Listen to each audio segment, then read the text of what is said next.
ప్రక్షాళన చేయాల్సిన అవసరం ఉంది. దానిలో ప్రధానంగా లైసెన్సులు ఎవరైతే పొందారో లైసెన్సులన్నీ రివ్యూ చేయాల్సిన అవసరం ఉంది. ఒకే కుటుంబంలో 4-5 లైసెన్సులు పొందితే వాటిని తొలగించాల్సిన అవసరం ఉంది. అధ్యక్ష, లైసెన్సులు మంజూరు వాటిని ఆమోదించాల్సింది ప్రభుత్వం అయితే సెక్రటరీలు డబ్బులు తీసుకొని ప్రభుత్వంతో సంబంధం లేకుండా రెన్యూల్ చేస్తున్నారు అధ్యక్ష.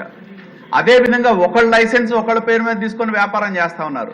రైతు దగ్గర 2% వసూలు చేయాలంటే 4 నుంచి 5% కమిషన్ చొప్పున వసూలు చేస్తా ఉన్న నేపథ్యం ఉందని చెప్పి నేను తెలియజేస్తా ఉన్నా అధ్యక్ష. వాళ్ళ మీద ఏ విధంగా చర్యలు తీసుకుంటారనేది స్పష్టం చేయాల్సిన అవసరం కూడా ఉందని చెప్పి కోరుతా ఉన్నా.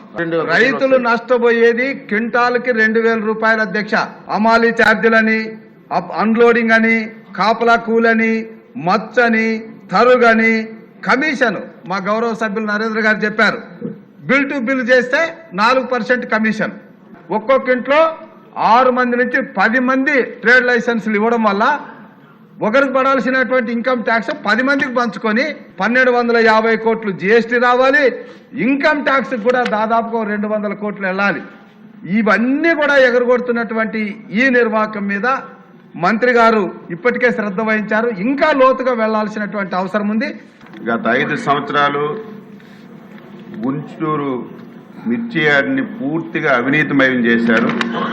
దానివల్ల కూడా రేట్లు తగ్గి రైతులకి చాలా ఇబ్బంది జరుగుతుంది అధ్యక్ష. ఒక్కొక్క ఇంట్లో 5-6 లైసెన్సులు ఉన్నాయి. ఆ లైసెన్సులు కూడా ఇష్టం ఉన్న వాళ్ళకి రెన్యువల్ చేయడం, ఇష్టం లేని వాళ్ళకి రెన్యువల్ చేయకపోవడం, జీరో బిజినెస్ అని చెప్పి కనీసం ట్యాక్స్ కూడా కట్టకపోవడం, ఇవన్నీ వాస్తవాలు అధ్యక్ష. మేము వచ్చిన తర్వాత లైసెన్సులు అన్నీ ఆపేశాను. మళ్ళీ 1-2 సార్లు త్వరగా ఎంక్వైరీ చేసిన తర్వాత మళ్ళీ కొత్త లైసెన్సులు శాసనసభ్యులు కూడా చాలామంది రికమెండ్ చేశారు. 1-2 సార్లు చూసి మళ్ళీ లైసెన్సులు ఇవ్వడం కానీ, ఇమీడియట్గా ట్రాన్స్పోర్ట్ కమిషనర్ గారికి ముఖ్యమంత్రి గారు ఆదేశించారు. ఏదైతే మన కాకినాడలో ఆ ట్రాన్స్పోర్ట్ విషయంలో మనోహర్ గారు ఎంత సీరియస్గా తీసుకున్నారు.